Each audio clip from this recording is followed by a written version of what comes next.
was he trying to do? Or is he trying to do is be on constant replay to tell this story of ain't no good Black men out there, because I didn't see Black men really seen in a way that was loving.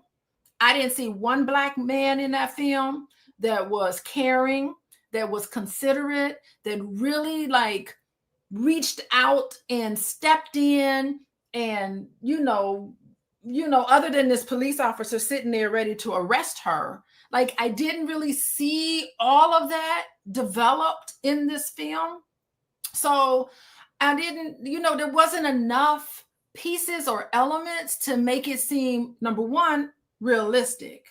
And number two, she never even thought about calling the father of this baby. If the baby has really been in some terrible hospital, seemed like there'd be more than just her at that hospital. I don't know. It just, to me, I feel like there were so many other pieces, and it was just oversimplified storyline, not as much depth as a movie such as Sinners.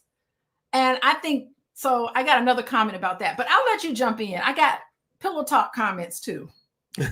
Well, I think that with this film, because I know this was a finance movie, and this was a movie about sociology and psychology. I too am wondering. I'd love to ask Tyler, like, what was the goal? Right? Was the goal to simply make sure these stories get told? Well, first of all, I don't really know a lot of. I don't think I know anybody. Give me a yes if you would agree with me on this.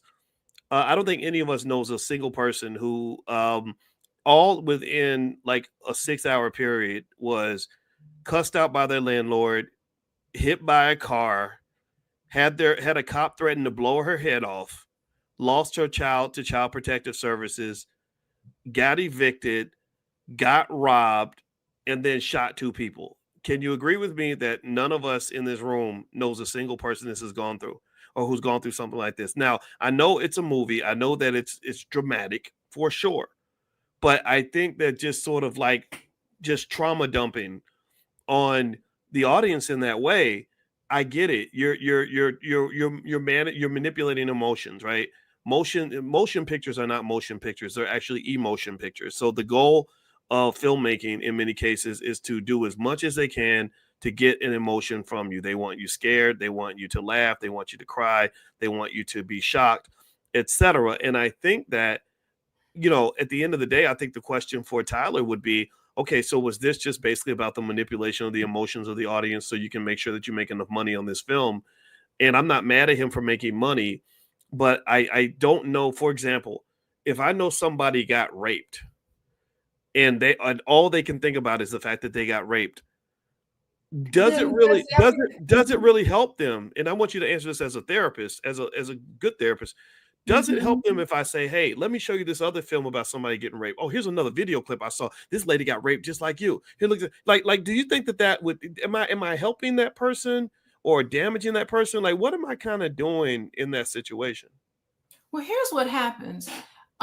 If you've experienced developmental trauma or situational trauma, such as a sexual assault, like you described, you can come out of that when you're unhealed. You start to see the world as unsafe. And when we were watching the film, what I said to you was, everything we see plopped on that film is a representation of everything going on inside of Tyler Perry. He has an experience, maybe spoke to people, maybe interacted with people, talking about his life growing up. He sat in a room by himself and thought up these characters based on something connected to him. And he decided that he was going to tell this story so bad. By the way, this movie was shot in 4 days. I listened to an interview quickly with Taraji P. Henson, and she said she had something else going on and she could shoot. They shot this movie in 4 days. So it's a representation, a very quick turnaround of a representation of all the things happening within Tyler Perry, writing the script, doing all of that.